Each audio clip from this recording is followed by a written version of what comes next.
Class 8-এ যখন পড়তাম, বন্ধু বান্ধব মিলে টাকা জমাতাম কক্সবাজার যাওয়ার জন্য, কিন্তু কখনো না হয় নাই।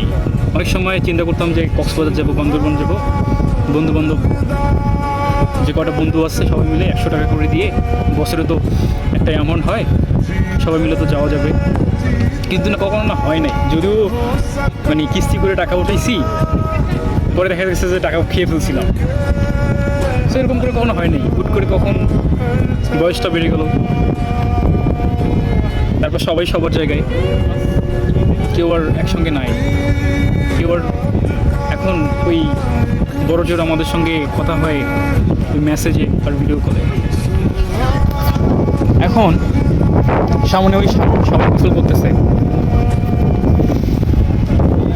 কিন্তু গোসল করার সেই ইচ্ছাটাও নাই। জীবনে বন্ধু বান্ধব সহ থাকতে পারাটা এটা কপাল, এটা অনেক বড় কপালের ব্যাপার, সবার থাকে না।